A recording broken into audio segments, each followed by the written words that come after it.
Hello, I'm Ben. Welcome to the channel. So today we're going to go into lean manufacturing and Six Sigma and talk a little bit about what that means and how it's imperative that every business have some understanding there and do the right thing when it comes to in some point engaging in reviewing processes in this manner.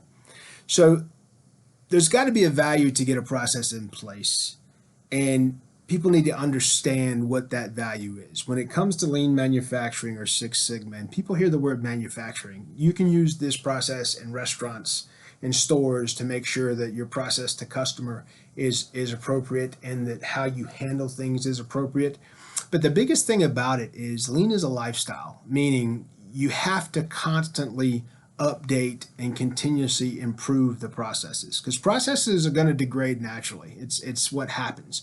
You'll put something in place, you'll say we're going to do this forever, and over time people figure out things that they don't think are necessary and they start cutting corners, and ultimately a square ends up looking like a circle, right? So if you go down any sidewalk, and I mentioned this in a video previously, where an engineer has done a beautiful thing and laid out this right angle, because one, concrete's easier to lay in right angles. It's a little more artistic in right angles, and when you have those things, it looks nice. But what you see is that right angle may go like this, but the walking path is curved off because people take a shortcut, right? That is lean. It's basically saying there is a shorter path. People are going to take the shorter path, and by taking the shorter path, you most likely are going to be able to reduce some waste. So in that analogy, people are taking less steps to get to where they're going because they didn't walk in a right angle. They cut the corner and went on to where they were. So number one is the value, right? Number two is the value stream. So when you talk about value stream, that's when you take something that is a raw material, you start processing that raw material, and in that process, you're adding value to that raw material until it becomes a final product. So you can be talking about food, you crack the eggs, you put them in the pan, you got butter in the pan already, you add chives and whatever the people want, you know, beat that in the pan and you end up with an omelet. It's the same process from cooking that it would be in manufacturing when you have a product line where you're introducing raw wood, nails, labor, and come up with a pallet or a birdhouse or something like that, okay?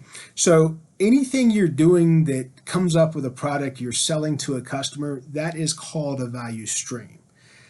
The next thing you have to understand, so number three would be flow, meaning you're going to keep your work moving at all times, all right? So you're going to have a natural stream. If you think about it like water, that flow would be you start with the raw material here, you have a builder or repair person here, you have a construction worker there. It goes through this stream until it becomes a final product. That is the flow. So you have a rate of flow, you have a rate of work that you can do, you're paying labor for that. So that's what the flow is. Part four of that is pull. So pull is your customer demand. How quickly can your customer take the product? How quickly does your customer need the product? How quickly are you trying to get the product to your customer if you're in a restaurant? What's an appropriate wait time? So it's different if you're making a 5-course meal versus if you're making a cheeseburger at a fast food restaurant, right? So you have to understand the flow and pull. Customer demand, if you're thinking about things like building materials, it could be huge. Taking a tree, boarding it out, putting it into measurements, cutting to size, then banding that and shipping it to a customer in a bunk. That is a specific flow, and you don't want to have a lot of that in hand because there's a lot of process costs, right? And as soon as you have that final product, there's some danger to it, right? That's some of the things we're going to talk about next on what impacts that pull. So flow and pull. And number five is to strive for perfection. There's no such thing as perfection, right? You can strive for that, and that is nice. But at the end of the day, the thought process about anything should be you're in a constant state of continuous improvement, okay? So you're going to correct what you can one piece at a time with deliberate attention until you get to a point where operational success is achieved, and then you look at that overall picture and restart, meaning you're trying to find more opportunities to improve, you're finding other ways to do it better. And as technology increases and improved, It's kind of like what they're saying right now. A ton of jobs are going to be gone in the next 2 decades because technology is going to replace the need for human beings to do this type of work. So yes, it may cut cost and labor and injuries and things of that nature, but at the end of the day, you're going to have a lot of people that aren't going to have jobs because of this process continuous improvement type situation is what's suggested. So that's something to think about when it comes to that process improvement. Sometimes it may look completely different than how it looked when you started. Okay, so the strive for perfection is important, but truly it's called a continuous improvement process. There's no such thing as perfect. That can't be achieved. All right, so in this lean process, in this manufacturing lean process, you are using things that come from the Japanese school of thought, which is Kaizen, right? In a Kaizen school of thought, you have Kaizen events where a group of engaged individuals, it could be floor folks, management, corporate people coming in trying to understand the process, new recruits trying to bring their new knowledge from engineering and from safety concepts. You have this small group of people that are assigned to improve one aspect of the business or of the process. So these people are going to hold Kaizen events. So this is your lean team or your 6S team or your Gemba walk team. All those things mean the same thing. So in Kaizen, they have Gemba walks. And a Gemba walk is when this team walks the floor or walks the restaurant or walks the production area to see what's going on, to identify the process and what's happening, to evaluate what's going on in the process, and then to start identifying the specific things that they should find and attack. So if you already have the target, then you assign those people to that target, and they walk through the process to see if they see any outliers or any things that are raving, hey, look at me, because those are the things they want to address first. So you take out the biggest items first, that low-hanging fruit first, and then you work your way through it and try to remove everything else that's less than optimum. And that process, especially when you're talking about production or manufacturing, my suggestion is you always put a teammate in there that's been in the role for many years, because you want them to show you how it's actually being done, not how we train to do it, right? So you're going to have a group of, and you've all heard this before, especially if you're in supervisory role or management or leadership, you've heard, well, this is how they want you to do it, but this is what we do. I've heard that so many times going into places. I mean, I've been sent to fix a plant or fix a business, and I hear that. I'm like, no, stop that. This is what we do. So train this way, so we do it this way. And in certain situations to improve safety, you may do away with hand tools and come up with electric or pneumatic tools to take the place of hand tools, because you find out you can get more work done that way. Your piece per hour falls because you can do more pieces more rapidly with those tools. But if you don't do a specific way, this might not work. If it's a nail gun or a nail puller or whatever it is, there's tons of different things that come into that. So you may be adding work through some of these things, but that may increase productivity and increase safety from an engineering standpoint. Because in safety, you can do things that are engineered safety measures where you put in place and people don't have a choice but to do it, because the only way you can do this is this specific way. And then you have policy safety measures that are put in place where that's policy, where you discipline to the policy, you keep people on the policy, and you do those things. Okay, so we've talked about the Kaizen event, what it's doing. We talked about the Gemba walks with the Kaizen team or the lean team. The next thing they're going to do is they're going to offer a strategy, which is a DMAC strategy. That's DMAIC. DMAC is define, measure, analyze, improve, control, and then you look at Six Sigma to reverse through that. So define, measure, analyze, improve, and control. And you hear my voice go up because there's always one thing I add to that, which is sustain. Okay? So as you go through these things and you sustain what you're doing and what you're looking at, you'll see that you can have those implemental improvements. And that's when Six Sigma comes in and those type things where you're doing that to handle that control and that sustainability piece of the process.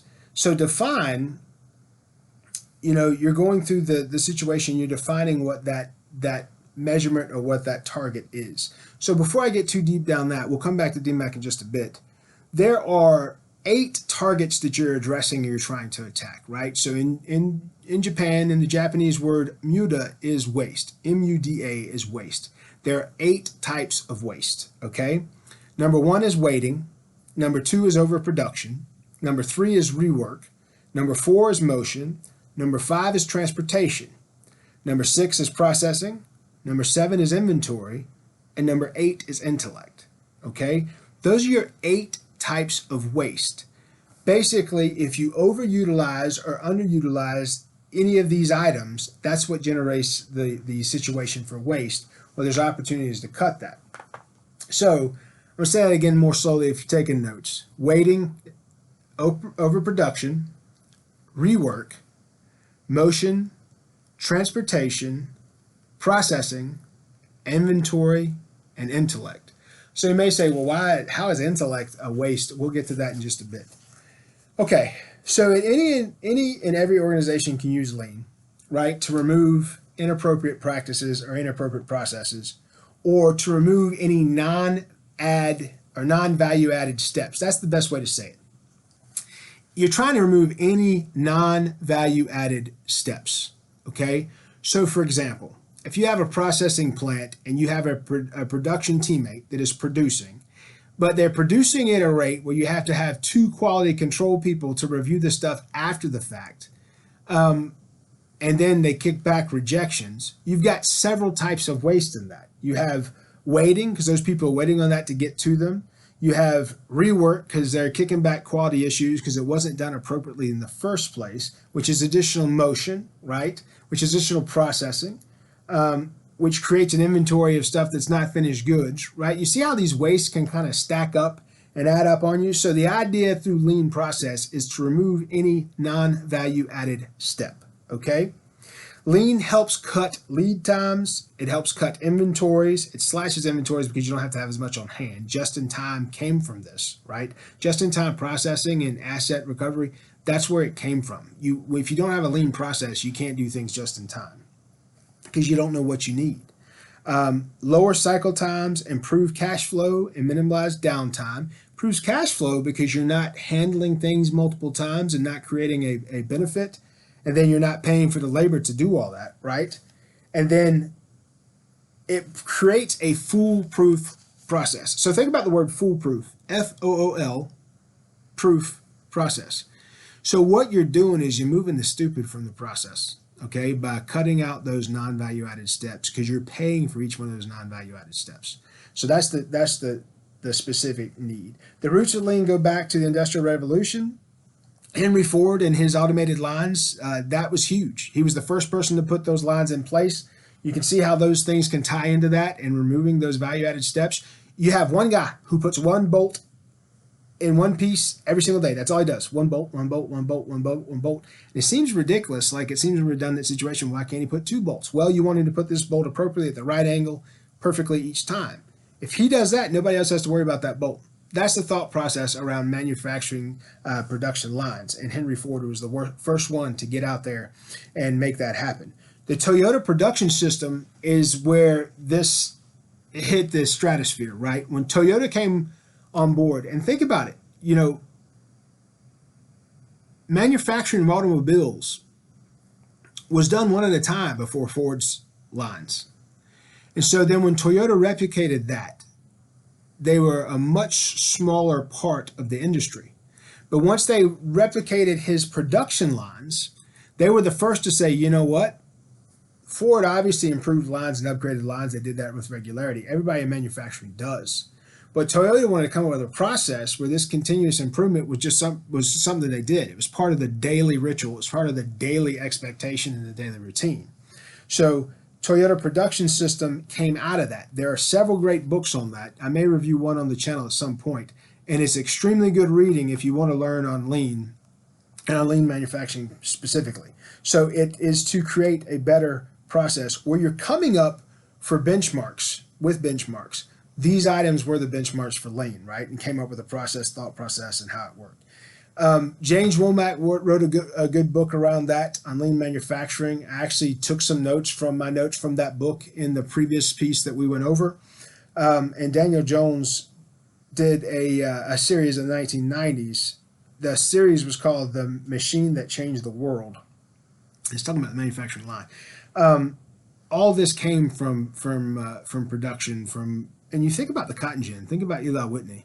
That's what the cotton gin did. It took hand process. People were taking seeds out of cotton, and if you ever tried that, it's very difficult, and your hands get worn. It really wears out the knuckles. So the cotton gin does that. That was a way of mass producing seed-free cotton at a much more rapid pace. Eli Whitney did that. That's a black gentleman too, by the way. Fantastic inventor, fantastic mind, and that was one that you don't hear a lot about, but that had a huge operational impact, and the cost where people were moving that by hand for one machine to do that. It took care of the people and less wear and tear on their bodies, but also it handled the process much more rapidly. And I mentioned that because that actually came before the automobile. The automobile, when it comes to lean, was probably one of the biggest supports of lean manufacturing and the need for such across the world. And we talked about Kaizen events and what those things are to do. You have to come up with a target. You assign that team to that target, and they do all they can to improve that. You may have multiple different groups and teams working on things around the site at the same time with different project dates and expectations, and each one of those things may come up with significant findings. The idea is you don't rest on your laurels and you don't sit there and say, this is how we've always done it, so it's the way we're going to do it. If you do that, you're blowing a lot of money. And anybody that's in operations for any period of time is going to know that the more money you save, you don't have to make that much profit because you're saving that on the back end. You're not spending it as cost. You obviously want to make the profit as well, but if you can cut the cost while making the profit or making the gross, you're increasing your profit amount when it actually hits the bottom line. So the next thing is lean defines 8 types of waste. We talked about that. Waiting, I'm going to go through it again. Waiting, overproduction, rework, motion, transportation, processing, inventory, and intellect. These 8 types of waste intersect with each other. So as you improve some, you're going to improve others. Overproduction being the one that I mentioned in the example earlier. It's more likely that other types of waste in your location exist if you have 1 or 2 identified. So what you want to do, if one team is working on something and they identify, all right, we have waste here, you can have another team go after that to identify the root cause and get that sussed out. There are many lean techniques for attacking waste. A rapid changeover is when you change things today, right now. That may make sense, especially if there's a safety consideration. That rapid changeover should happen as quickly as possible. Because what that means is you've got somebody at risk in their daily work, in what they're doing. And if you do a rapid changeover, maybe you put railing so they can't get next to this machine where this chain is moving. You put railing in there, which means now they have to lift this and put it in that way. If that's the case, maybe you put it on an elevated table so they're not having to bend over and do all those things. So you may be able to reduce your injury, which will reduce the unemployment or the LOA type claims. And it can have an impact on your bottom line by reducing your weekly labor totals and your weekly overhead costs by correcting those items. So that is what you want to do in a rapid changeover. When you're looking at flow and you're looking at pull systems, you also want to look at workload balancing. You want to look at a cellular layout, which means what's here are you working kind of zone? If you think about defense in sports, you'll have a man-on-man or you have a zone defense. Well, cellular is that man-on-man where you may have this person works this one work area and they do it all day long. It may make sense for one person to work 2 work areas all day long, but you may have to remove some things out of the way and make it closer for them to be able to do that. Then you're changing some waste. You're recovering some waste for that waiting, because you're not having one person wait on this person because you have one person doing the task that both were doing.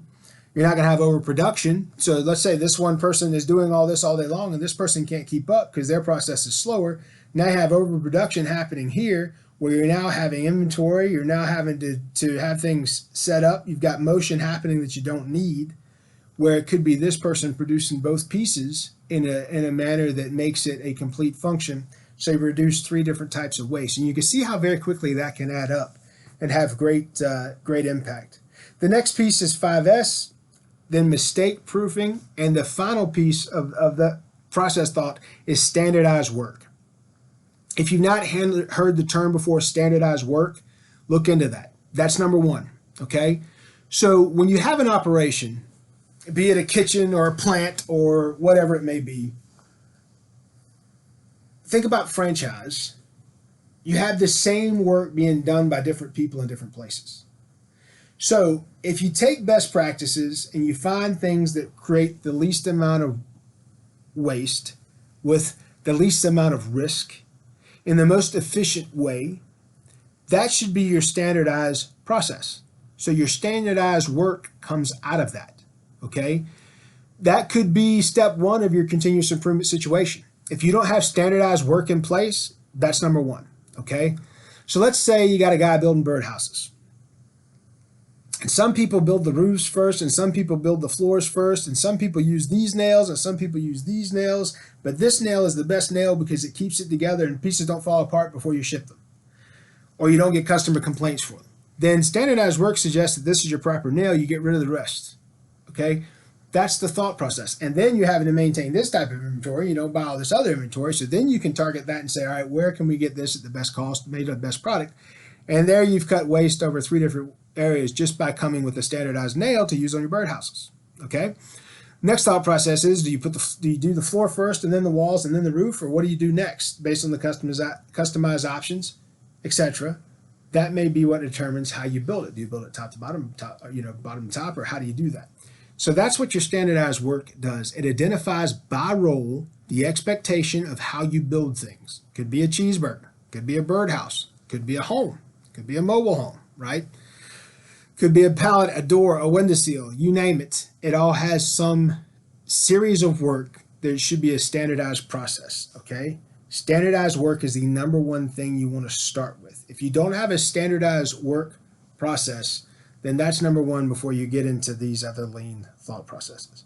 And then the lean techniques here are going to underline, utilizing Six Sigma tools, which you're going to go into next, how you reduce that waste. That's all it is. That's all lean manufacturing is. That's it. And just doing that continuously, okay? So let's talk about Six Sigma now and tell you what it does, okay? So Six Sigma is focused on the defect reduction through the minimization of performance variation around the statistical mean. So what does that mean? Standardized work, okay? So we like to use big words for things, but your statistical mean says this is what you're producing at norm. So this is your normal situation. Minimizing variation, those are defects, right? So, when the cheeseburger comes out and the buns are together and everything else is on the side, and that's how you got it, that's not how you ordered it, right? So you want to prevent defects, whatever the product may be, and that's how you do it. So Six Sigma is focused on defect reduction. Think about it that way, okay? When an organization commits to Six Sigma, they expect no more than 3.4 defects per million. Okay, so think about that. 3.4 defects per million is what Six Sigma performance is trying to get to. So that should be a target to get to that point so you can address things in that manner. If your defect rating, the higher your defect rating is, the greater the waste equilibrium is. Meaning, equilibrium. This is waste and has to be reworked before it can go to a customer. This is actually a good product and go to a customer right now. It's ready to be sold. So there's an equilibrium where you have to be at a pace where you can accept that. So it should be as minimal percent. I would say start at 10.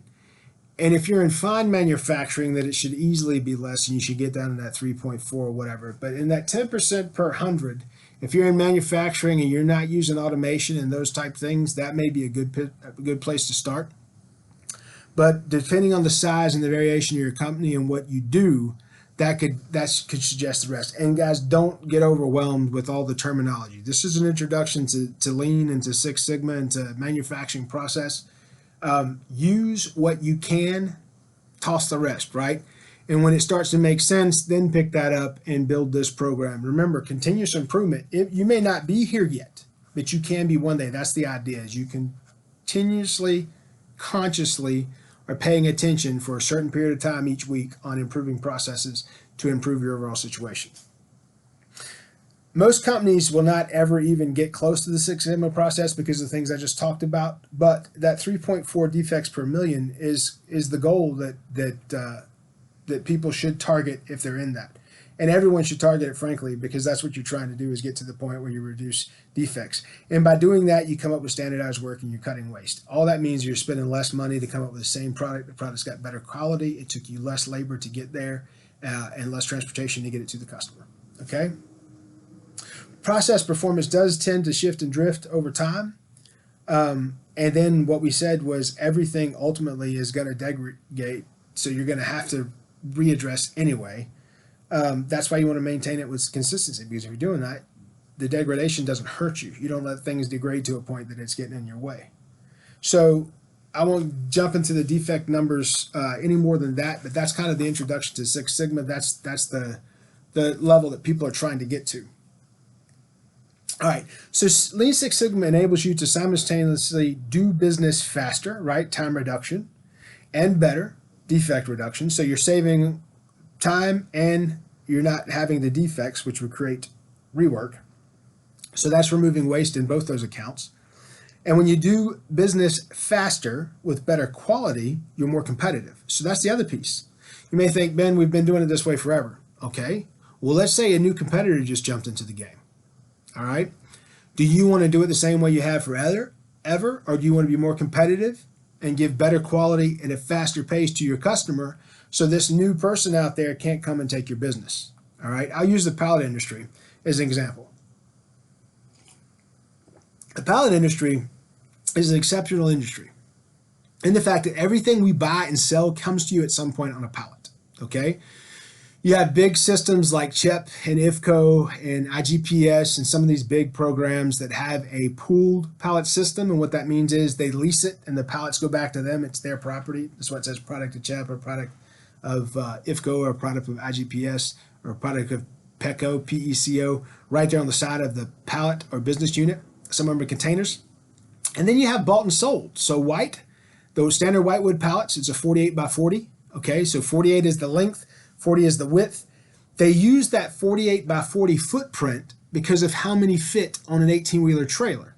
Okay, so that's where all that comes from. And so when trailers and logistics companies are trying to figure out how to max out the trailer, they're trying to figure out how many of these pallets can we fit? Do we go this way or this way based on the trailer length? And can we go up? Can you go too high, or is one bunk, one high, or how that works? That's how you maximize the storage space in a trailer to limit waste in transportation. Okay, so that's the pallet industry. A lot of people get into the pallet industry because everybody throws away old pallets. Well, you can take the old pallets, you can tear them down, you can use those components with new nails and put a new pallet together, and boom, you have a new pallet made out of recycled material. The new pallet should suggest that it meets all the requirements, meaning it's 48 by 40, not 47 by 39 and a half. It's 48 by 40, and then the 48 by 40 from certain materials suggests a certain strength, okay? So that's the piece of the pallet industry. The pallet's a certain size, suggests a certain strength because it's got this right amount of boards, and based on that, most businesses will buy it because it meets their expectation. Forklift forks go into the 48-40 from the eyes on the side or from the end. All those things are built around that. And so think about the world before we started using pallets. Somebody would bring their product to you in a sack. What are you supposed to do with that? How are you going to ship it somewhere? Then it has to be repackaged. So based on how your producers or how your raw goods suppliers brought things to you, you may have to repackage them so you can use them to ship to your customers. So that's the thought process. Is this gave a level of understanding and a level of continuity and standardization of work to all industries across all organizations in all countries of the world. Still to this day, some countries aren't using palletization. Use India. You go out to some of the rural places in India, some of the rural places in China, you'll see those videos on YouTube with trucks stacked, 100 feet tall, and then the truck tips over. That's because they're not using the standard measure of work. Each load is however much I can get in here, and I have to get it all, or I can't go back maybe, who knows.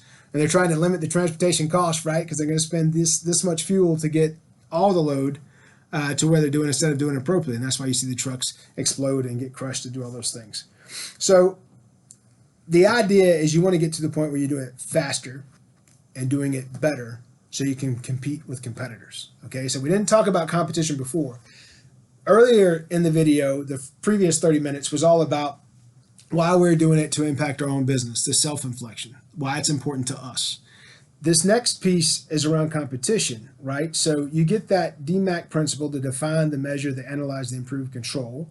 And then you add on top of that lean and Kaizen, which basically selects, clarifies, organizes, runs, and evaluate, right? So lean and the score is select, clarify, organize, run, and evaluate, which is the second piece to the DMAC principle in Six Sigma.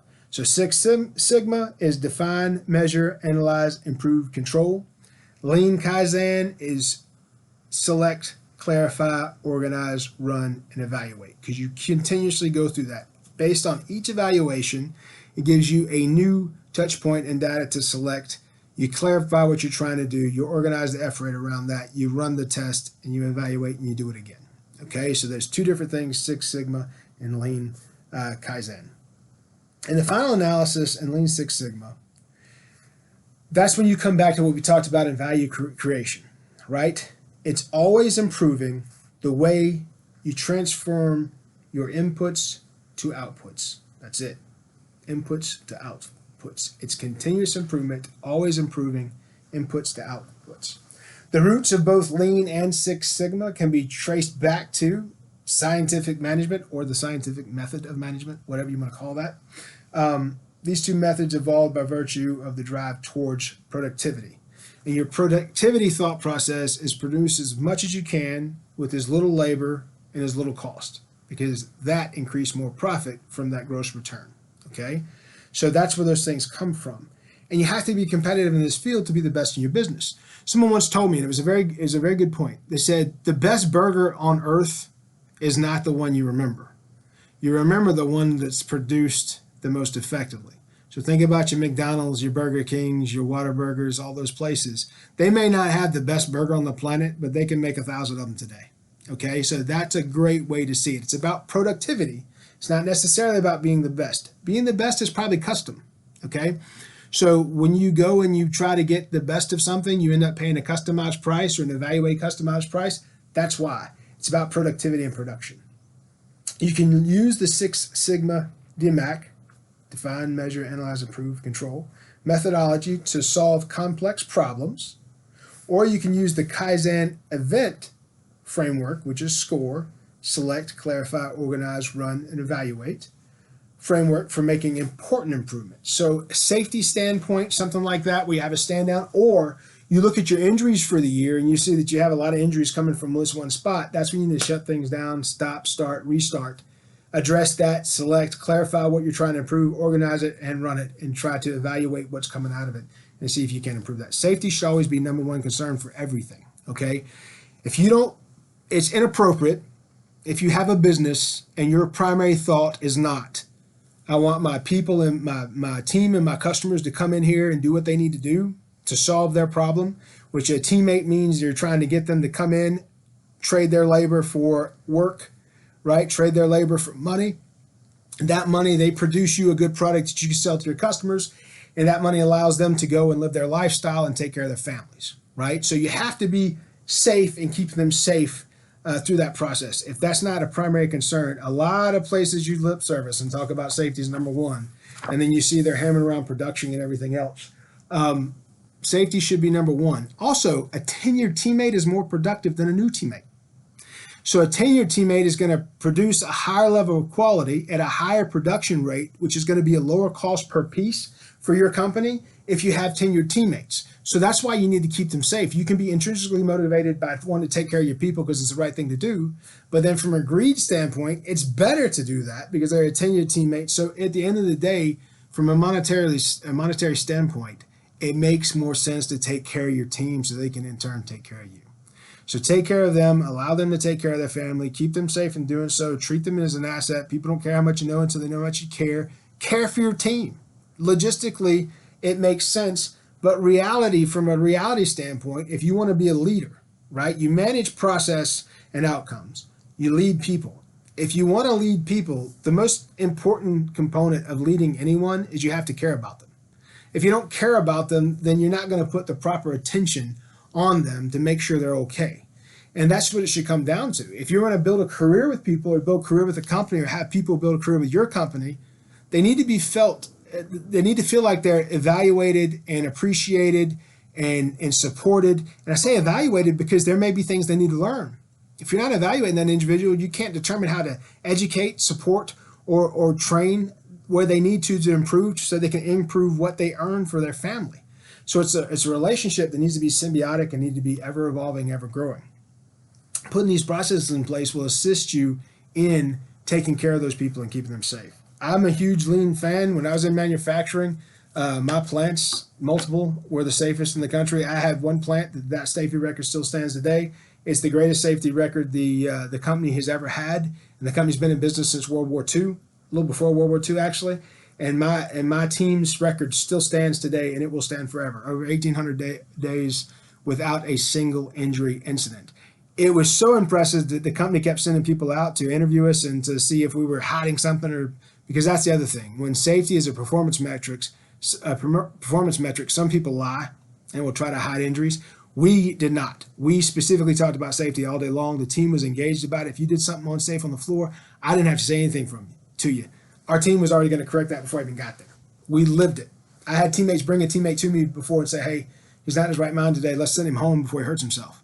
And I would talk to teammates and say, you okay, bud? And they would tell me what's going on. I was like, yeah, why don't you take the day and get your mind sorted out and take care of those problems you need to take care of, and give me a call tomorrow morning before you come in. And let's make sure you're in a better spot, because we don't want you hurting yourself, right? I mean, it's better for you to be okay and be good 3 days from now and be able to earn what you could earn than to come in today and hurt yourself in a diminished capacity. So a huge piece of all this is pertinent and relevant, because it will help you take better care of your team. Your teammates are more profitable for your business anyway, so the two go hand in hand. It's the right thing to do. It's about being responsible from being a leadership perspective, and it matters. So if you're a leader that does your one-on-ones and you're engaged in the conversation and listen to what your team says, that's impressive leadership. If you're a boss that takes your leadership one-on-one calls in the car, where you can't specifically talk, ask questions, and take notes, you can't give feedback and ask for improvement in a professional manner that you can then send to them in an email, et cetera, maybe you should look at the definition of leader and boss. Maybe you should look at the definition between, itemized growth and how you improve things. Just something to say out there. Next part around all of this is measurement, right? So in the DMAC principle, the second word there is measurement. You have to come up with a measurement system. That is to attribute standardized work, normal data versus variable data, and that defect we're talking about, okay? The idea here is you want to increase accuracy and precision in the business. You want what you're doing to yield a final result that equals money, because you can sell it to a customer. And then you take your customer requirements, and this is why they go hand. You take your customer requirements, and that's the rule. The customer wants to buy this, whatever this is. So that's the rule. So all of this should be driving to that rule. And if you come up with it doesn't matter if you come up with a product improvement. If your customer doesn't like it and doesn't want to buy it because it's not going to help their customer, then it's not really a product improvement. That's a customization that you should allow people to buy maybe after the fact or secondary or whatever it may be. But it has to use customer requirements. That's number one. Okay, your customer is number one.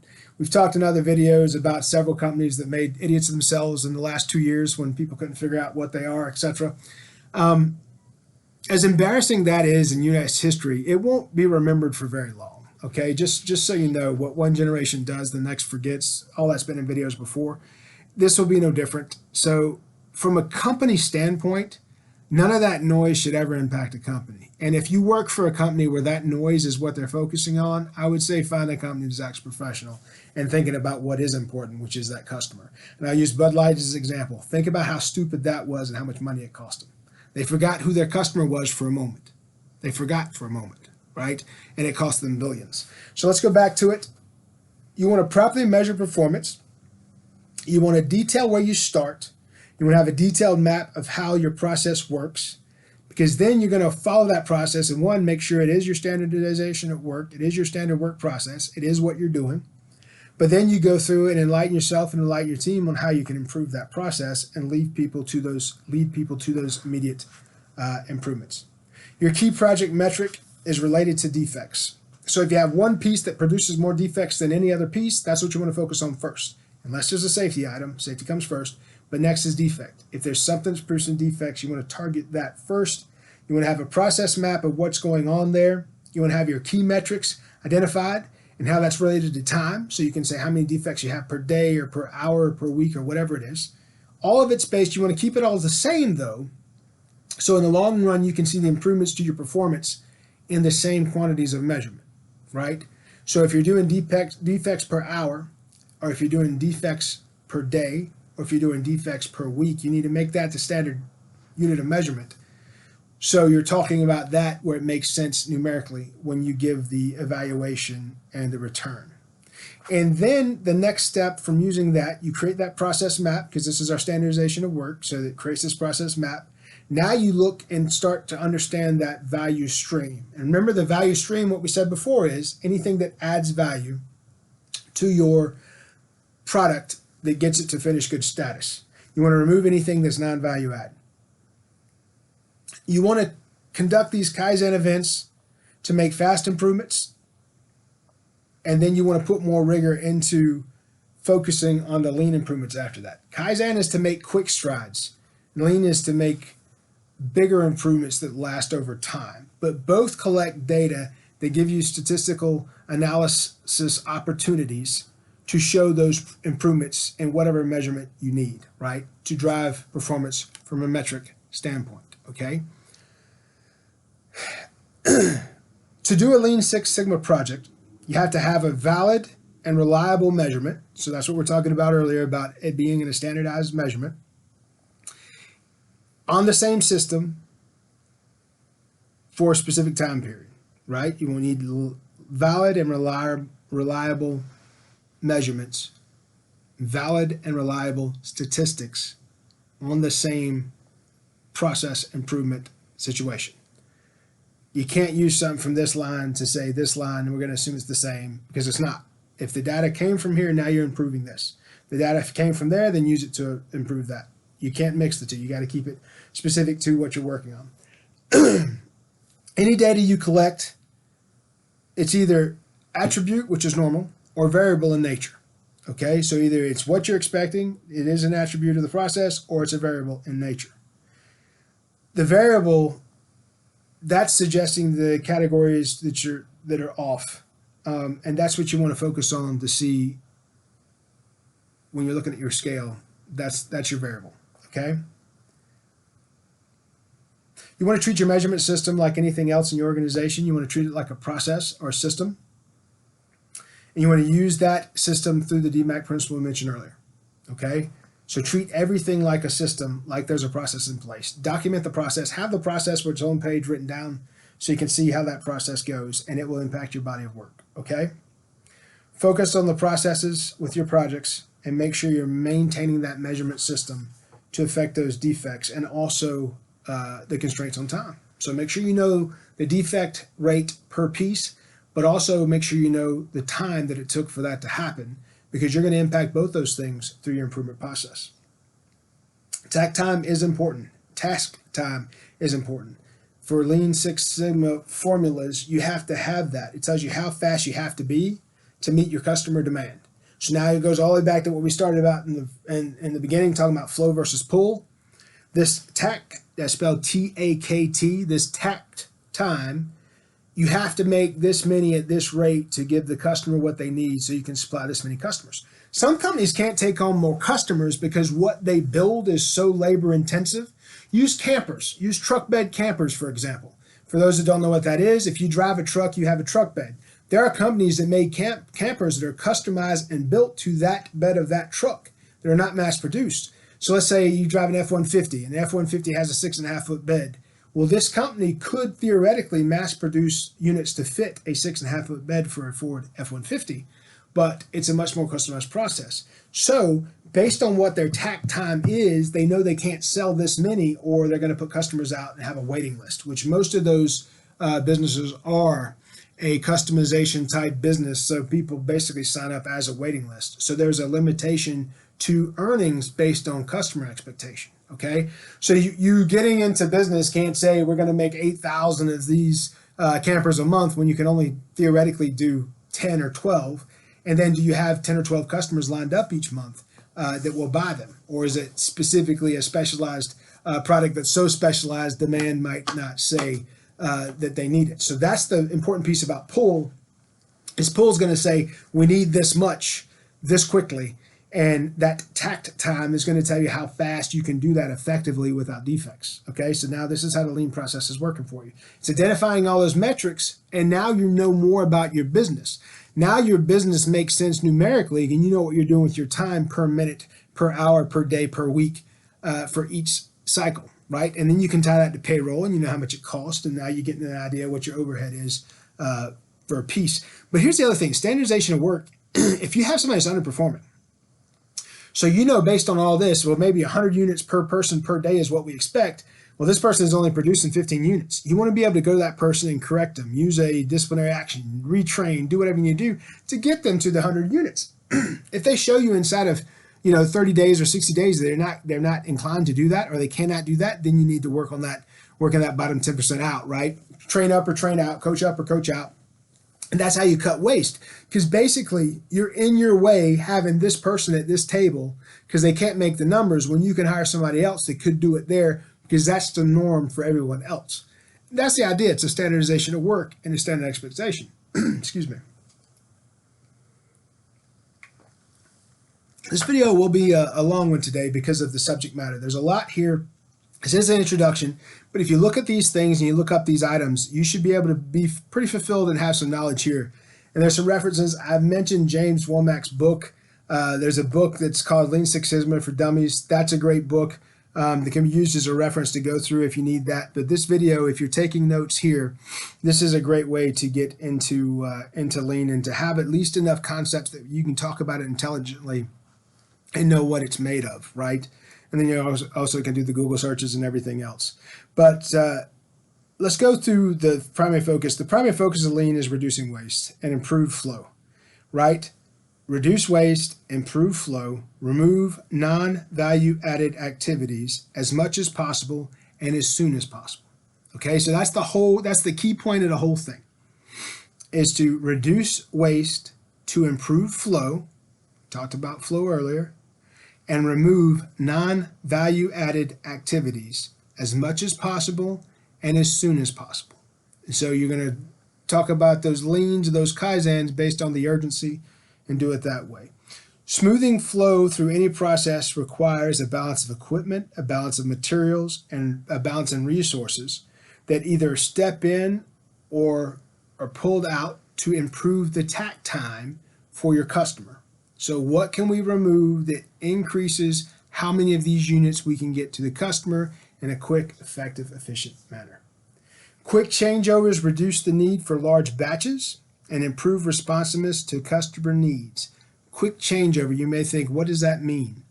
So if you build molds, for example, and you have an oven, and the oven basically melts this plastic into this shape all day long. If those movable parts can be changed over quickly, then your customer may be able to order 40 parts at a time. If it takes you a week to change over that kiln, then maybe you require that your customer order 500 parts at a time because it takes so long to change the process. And so now you have to sustain that inventory. It has to be stored. How do you transport it, et cetera, et cetera. Full load quantities cost more than less than trailer load quantities of transport. So now you're creating that transportation waste, that processing waste is being handled. So you got motion there, you got inventory there. People got to think about how much inventory, let's count it every single day. So now you got intellect being wasted, which it's all an overproduction issue. So that's something to think about. Tact time, how long does it take to produce these things? Because it may make sense if you have an old kiln, it may make sense to build a new mold, to build a new machine, to build new equipment that can be changed over more rapidly so you can better serve these customers and do a just-in-time type process or a just-in-time type solution. Next piece is good data collection includes detailed data. You have to know the data, and it has to be a good measurement. You have to know that it's a good measurement so you can know which systems are available. You want to be wary of historical data. I mentioned before, there's a lot of errors in historical data. Somebody may have wrote it down wrong. Somebody may have put it in the computer wrong. Somebody else may have looked at this and put it in the computer and had an error there. So you want to start a pace where you know that you're recording this and this data is true and set. You know it's true and you trust it. Most of the times when I'm hired by a company to fix the company, the first thing I do is check the data. All right, so I say, give me your production. In some lean improvement situations, they'll tell you not to ask for it. I think that's a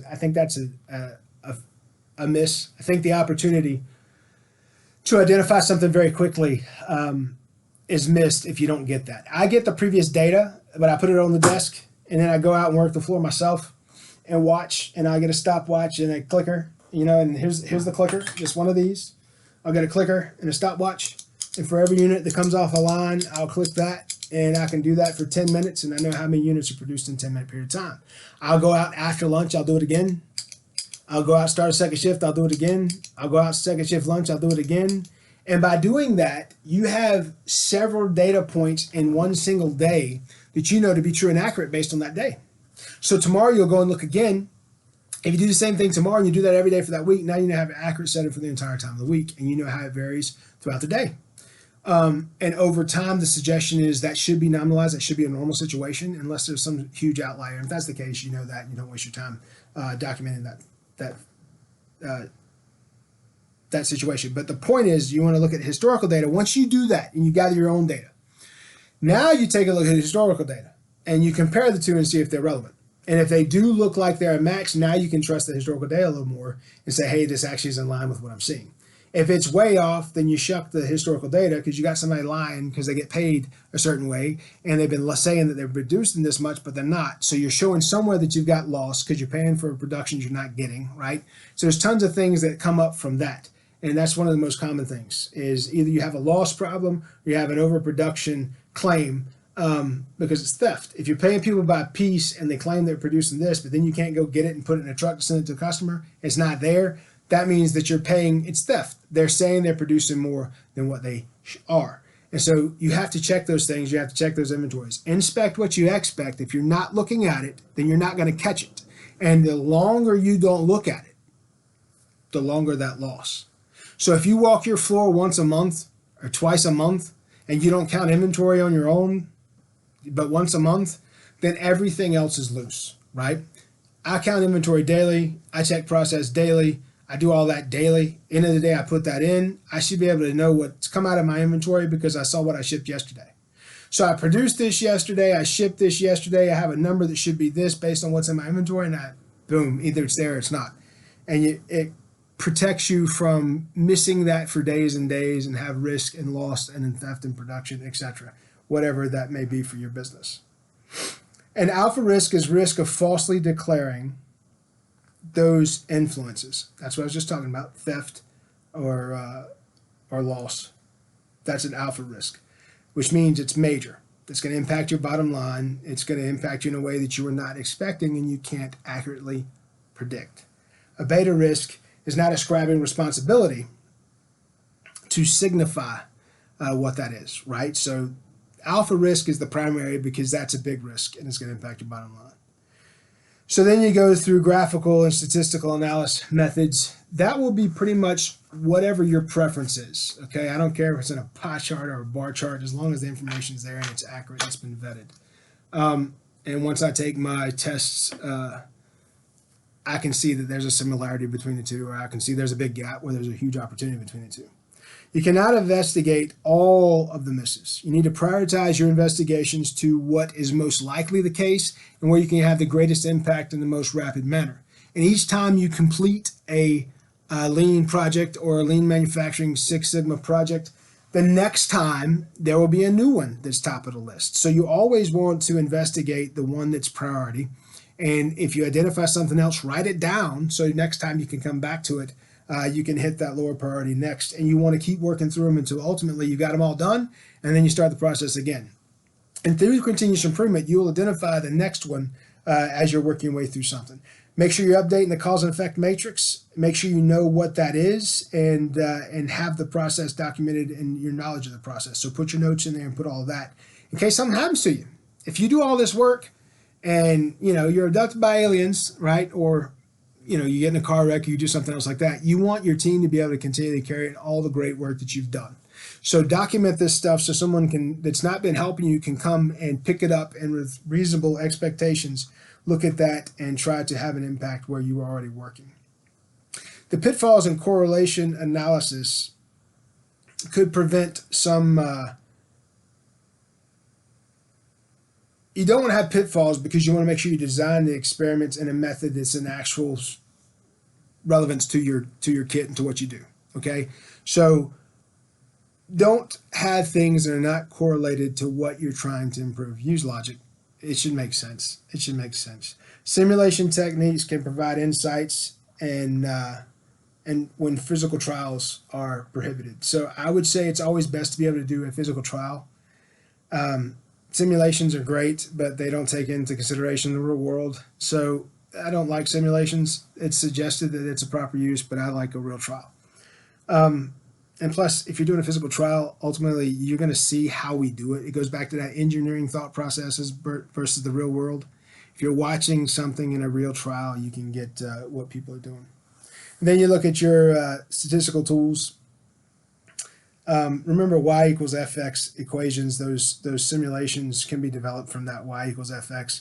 And then you can verify that through your predictions or through the historical data that you have on hand. Okay, so I would vet the data first, make sure it's real, and make sure it makes sense. It's really great if it does, but that's not common. Okay, just so you know, it's not common. If you're going to a site that's struggling, typically historical data will tell you the problem day one, day two, and then you can kind of target that and go after it and make sure that we're all dealing with honest and true realities. Okay, there are many techniques to generate solutions. You want to generate the first things first, safety, the things that are critical. You want to do that first, and then everything after that, go after that second. Structured innovation techniques help you find specific solutions to difficult problems and contradictions, but that structured innovation, it has to be utilized from a traditional and true starting point, okay? Don't get lost in the words. Look at the process, manage the process. So you're going to do a pilot test when you make your corrections. You want to document what you learned from the pilot test. You want to learn what the full-scale implementation would be, how long it would take, the impact. Is there going to be loss when you're going to that? And this is once you've identified the thing, you've made the corrections, you used your metrics, now you've changed the process. Is the capacity analysis going to suggest that you can still make the same number of widgets? Or is it going to suggest you can make more or less? Are you going to need the same labor? You got to look at those things. You're going to have to look at what the performance has been by week. Make sure that whatever time is, your primary metric stays the same. And then you're going to refer to your control charts, your time series plots, and your Pareto charts to make sure it measures up. Okay? Every problem usually has more than one solution, so listen to the team. That's why you do this as a team. Listen, more brains are smarter than one. Okay? I've worked in places where the team was valued and the team had an impact, and I've worked in places where the boss was a king on high and no one else had an opinion. The places where the team works together, those places always lead by strides over that big idiot in a chair. Okay? So just know that the team, you're going to see things, you're going to catch things, you're going to think, just because I'm from this background, I think about this. Somebody from this background thinks about that. And guess what? You come up with a more complex, better resolution to the problem because multiple people had input. So always use your teams. And typically the people that are on the job there will give you better information than anybody from engineering. I'm not against engineers, but I'm saying a guy that works in the plant every single day knows what's wrong with the plant. Okay? So why not listen to that? It goes back to that general, right? Somebody's got boots on the ground, is on the front line, is going to know what I need to do here. Someone that's, days away, hours away by plane, they're not going to know. They're going to know the processes, and they're going to know what your standardization of work is because they should have that. And theoretically, they should be able to, from a dartboard analysis, be able to get close, but you actually know what those final constraints are. And that's what you're trying to improve through these tasks. So every problem has more than one solution. You develop those options. You select the base one based on time, risk, and cost to implement. So if it reduces costs, you do that as quickly as possible. If it makes things safer, that should be first. And if it increased production, then that's next, right? So you're looking to improve based on time, risk, and cost. The only way you'll know if the solution will work is to test it. And then once you test it, you run those tests a couple of times, you'll see how to do that appropriately. So you have to do that test to make sure you can confirm that you are safe to implement and move forward. And then other risk involved in implementing that solution, that's what you'll learn from your test. So you need to see if it increases more risk. You don't want to do something that may save you a little bit if it makes the situation more risky or dangerous, right? That you can't engineer controls around, or you can't come up with safety policies to get around. Pay attention to your stakeholders. Those people need to be able to safely implement your solution. They need to be expected to implement the solution. They should have a time period to do that. So it's just like a goal. You don't want to hope in a dream, You want this done and you want to improve by this date. So you give the training, you make the training, you roll that out, you have everybody do the training. The expectation is they get back to you and say, hey, this is what we see. If every layout's not the same, then you may have to address those, site by site, but you do what you have to there. I just noticed this video is now rolled over an hour, so this is probably my longest video at this point. Make sure you have training and communication plans in place to ensure the new process is known, and make sure it's faithfully adopted by all. You went to this extreme cost to come up with this. So now let's make sure that everybody's doing it. And when you confirm that everybody's doing it and has had the proper training, then you're going to get exciting, because now you have the opportunity for people to come up with best practices. So now that you've made this improvement, you've got it trained, now you start over again, right? You'll come back with best practices and more opportunities to do that. And now you're in that continuous improvement methodology.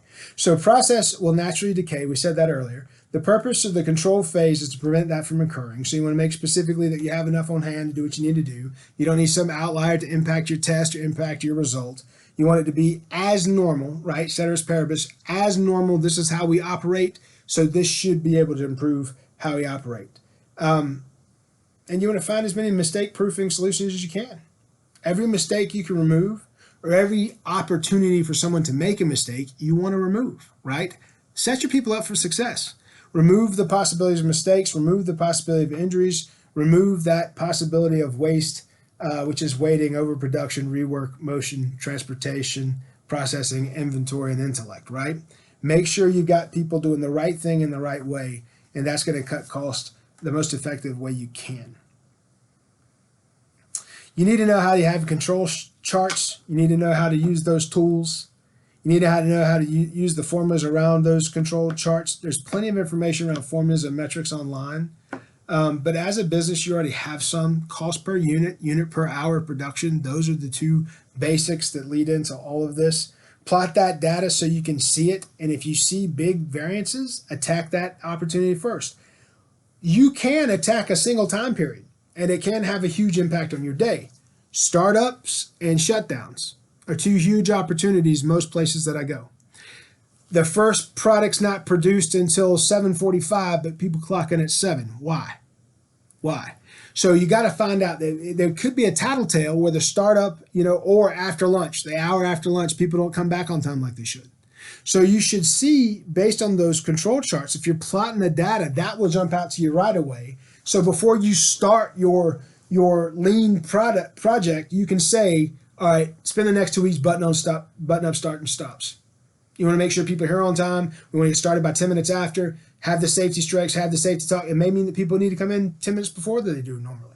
Guys, you're here at this time. We'll have you clocked in, blah, blah, blah. And this is all manufacturing speak, right? So that may be what you want to look at. But starts and stops and then breaks. And when they return breaks. Remember, states require that people take breaks.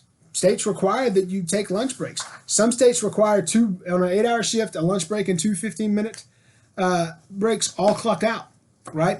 So depending on your state, there may be opportunities in your lean and your situational data that you need to be paying attention to. Don't miss that, okay? Starts and stops, because your overall project should be based on effectivity on your production. So it's when you're actually running. But if you think you're running 8 hours a day and you're only running 7 because of the breaks that you have to take, that's something you should consider, because there's tons of opportunity around performance and production per hour. And if you're thinking you're getting production for the full 8 hours when you only get it for 7 because the rest are legally required and safety required breaks, you need to be able to think that through. And then you want to calculate your project's benefit and financial terms and from the lean aspect on how that's going to impact your bottom line, right?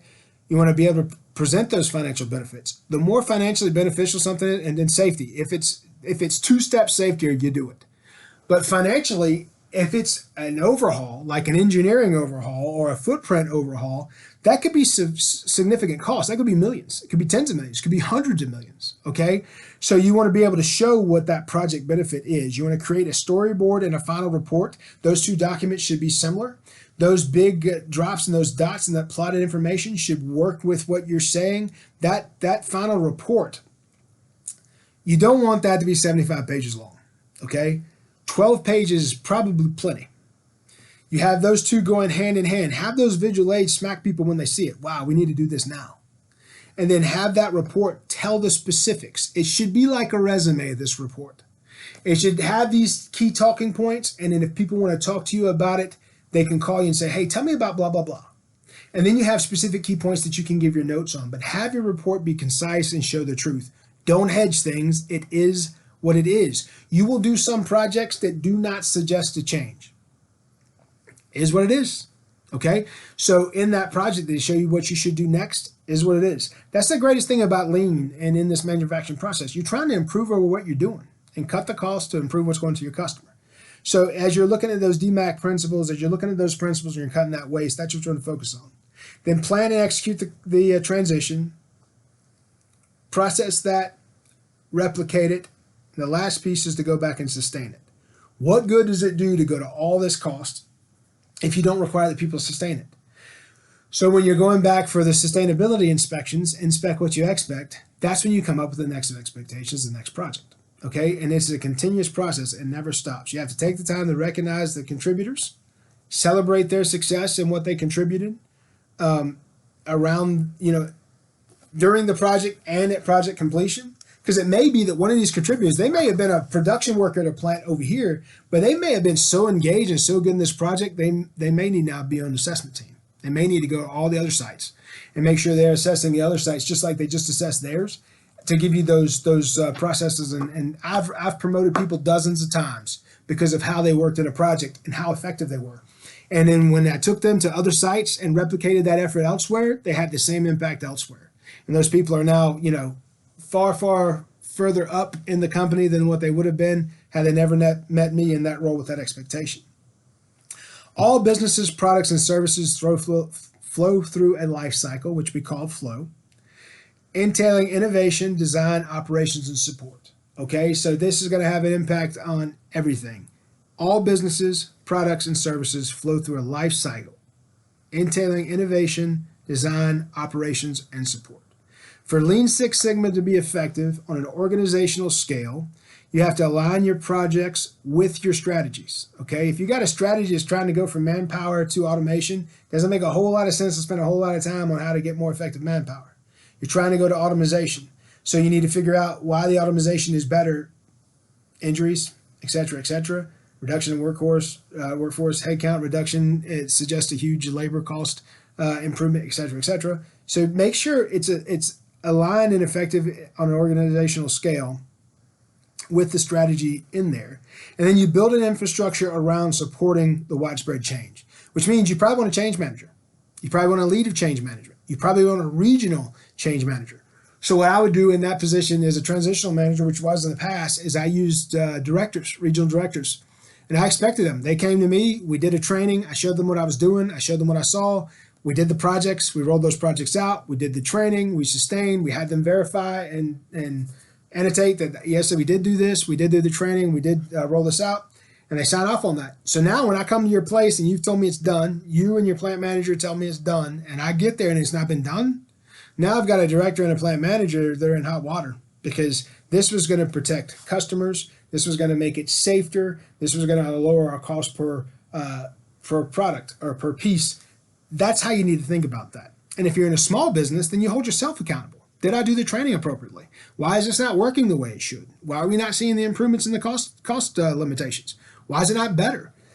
So look at those things. And just like a Lean Six Sigma practitioner or anything else, you follow a structured project execution and process. You use that DMAC or that Kaizen event. You use Six Sigma.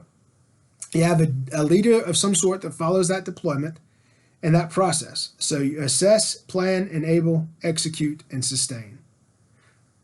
Sustain is the most important word, okay? Assess, plan, enable, execute, and sustain. If the processes are not sustained, then you can expect all that work that you did, all that time that you did, it's going to be wasted because people are going to fall back to what they were at before. And so for that initiative to be successful, you have to treat it as a top priority. That is the problem most companies have. Most companies come out with initiatives. I worked for one of these companies before. Most companies will have regulated initiatives. I worked for companies before that have a new initiative every day of the week. They don't sustain any of them, none of them. But they're wearing their operations teams out because you got 19 initiatives this year, and we call that continuous improvement. Sustainability and what we're doing based on what we rolled out last year is of no importance. So if you're in an organization like that, get out, because they're never going to be successful like that. Organizations that work that way have more money than they do bottom line, right? So that means they're in a business that's highly cash flow creative, but at the end of the day, their people are turning over like crazy and their processes aren't sustained. So they're not doing great by the customers or their team, because they're coming up with all this, and they probably have 3,000 analysts on staff. They come up with all these projects daily, but nobody's working on sustaining the projects we put in previously. So that's what I said earlier about lean projects.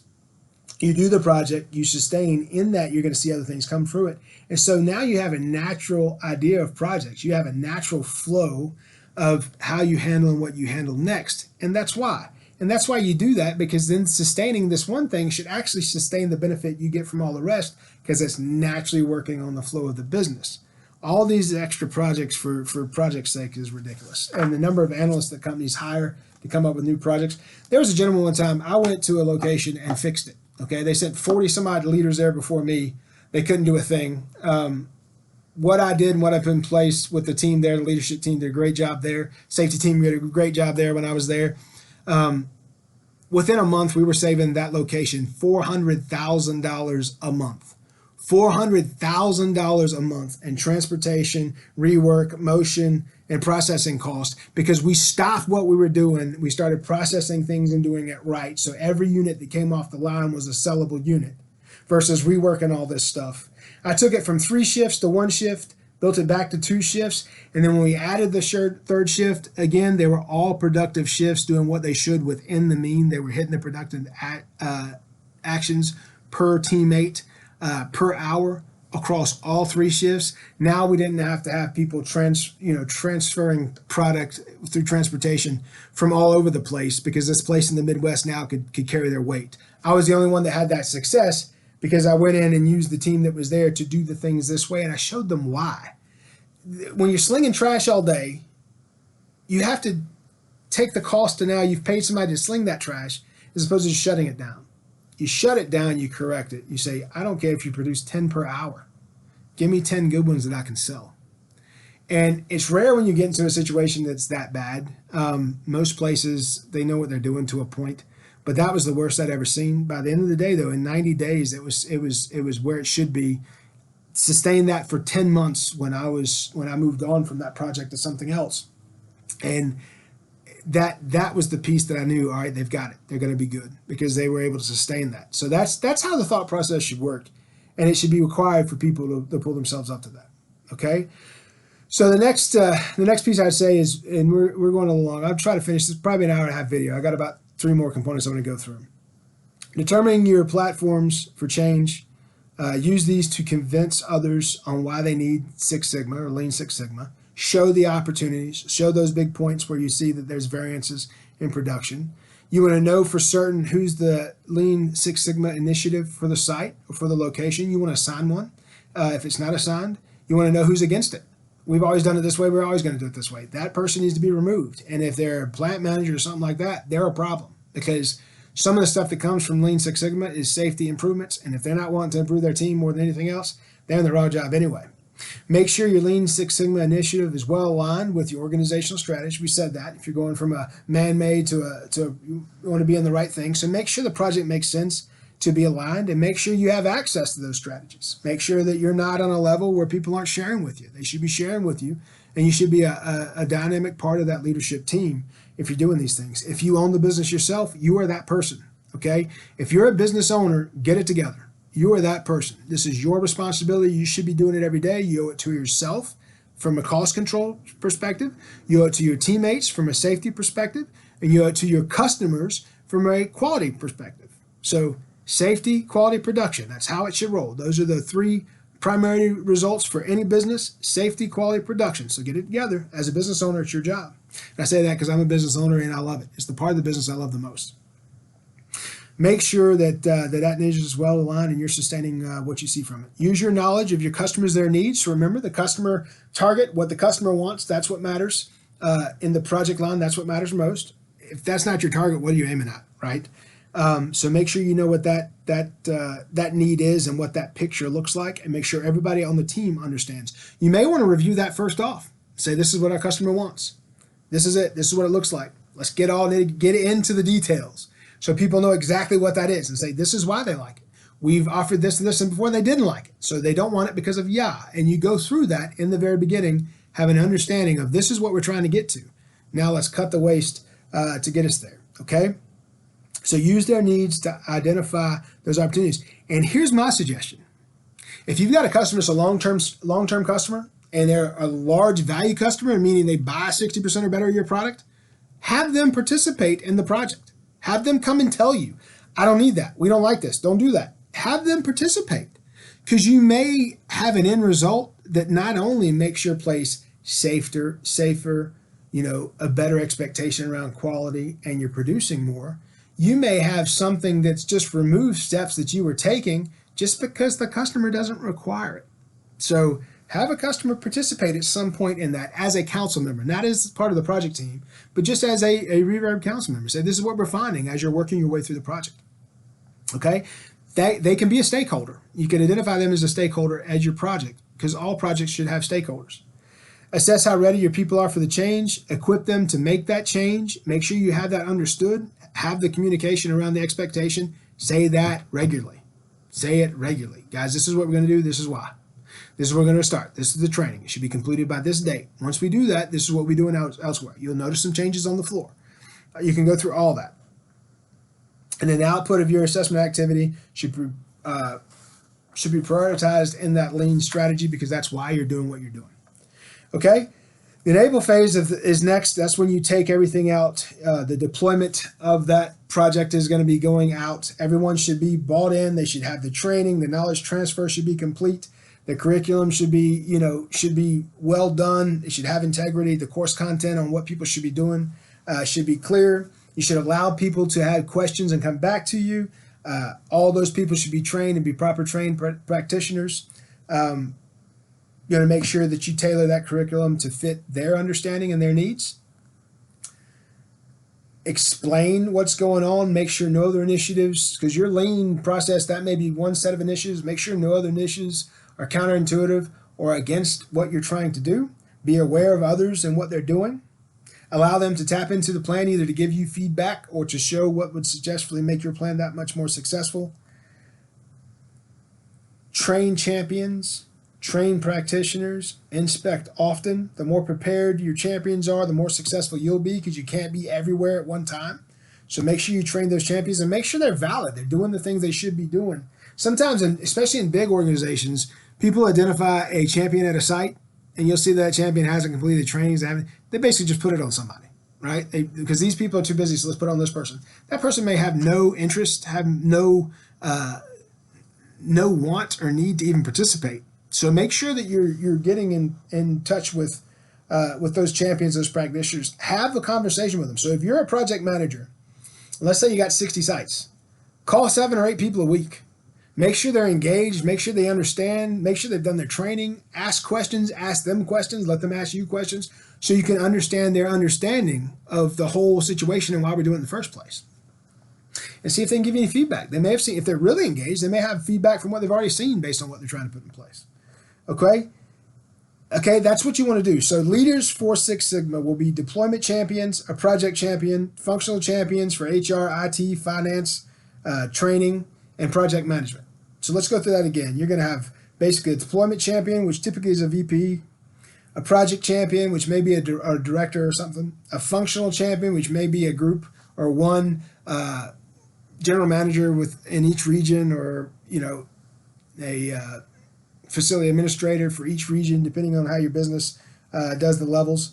And then you have your HR, IT, finance, and communications, all those people involved. Then you have a project manager who may travel sites and do the inspection.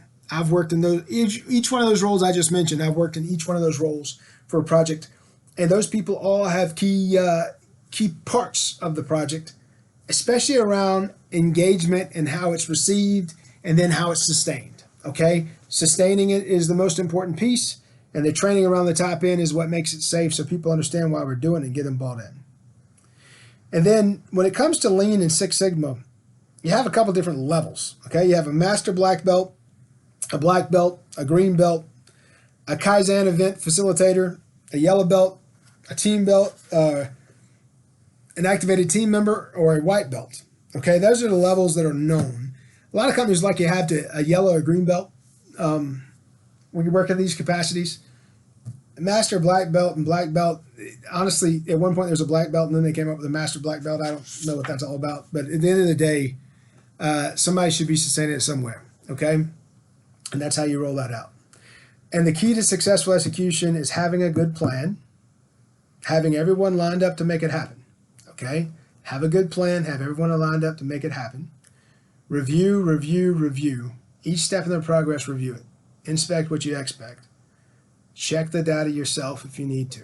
Make sure you're starting from a point that makes sense, okay? Master black belts are considered the Lean Six Sigma leaders. There should be one in the process, or if you have a black belt in the process. Their ability to drive this is going to be based on the strength of your practitioners and your leaders, okay? So the more engaged, the better result. You should capture all the learning in that. You should share and you should train on it. All the learning. So guys, we saw that at startup, we are not productive this hour. Guys at close, we're not productive this hour. Everyone after you come back from lunch, we're not productive this hour. Whatever that means, upgrade it, update your training materials to reflect that in the training, and train on it, harp on it, knock those problems out, and then set and reset, right? And make sure this initiative becomes fully integrated in strategic planning process after the first cycle. The first cycle, guys, should be 12 to 18 months. So if you work at a place where they come up with different initiatives every other week, and we're not trying to sustain what we put in place, you're in a spot that's not really focused on performance improvement. What they're focused on is movement, right? If they're not focused on continuous improvement and performance improvement that is substantial, all they're focused on is motion. And so if you look at your types of waste, waiting, overproduction, rework, motion, transportation, processing, inventory, and intellect. And remember, all motion is not production. All motion is not improvement. Okay, so make sure you're doing the things. First thing first, dress right, doing the things that are necessary. There you go. So guys, it's been a long video. Hopefully you took some value from it. I spent the time in this because I got asked a question earlier about this, and I really engaged about this because, one, it keeps your people safe. It lets you give a better quality product to your customer, and it lets you improve your production and know where your production is running short. It also will highlight things that you need to train your team on. And then once you train your team, you want those tenured teammates to stay. You want people to be engaged. So these projects will allow people to participate so they can feel engaged and say, hey, my company trusts me to fix things. That's a different world. Now you're dealing with engaged workforce that's involved in the improvement and used in the evaluation of the process, and that's a way that to keep that engagement and keep teammates around. So you have a tenured workforce taking care of your customers in a professional manner that should meet your expectations and meet the expectations of your shareholders. So if you like this kind of content, please like and subscribe. I am trying to get more subscribers on the video. I enjoy talking about these types of things. I've gone with typically shorter videos. This is the longest I've done thus far, but this is a subject matter that has a lot of moving parts. And with what I've gone over today and what we've reviewed today, you should have a basic knowledge of how to do these projects. Look at those references I mentioned within the video and get whatever help and structure you need. I appreciate the attention. Please look at our other videos and enjoy the channel. That's why I'm putting this stuff out here. So before I'm gone and this stuff is forgotten, I'd like for people to have the opportunity to get there and listen to those things and ask those questions. So that's all for today. I appreciate the attention. Appreciate the time. Be good.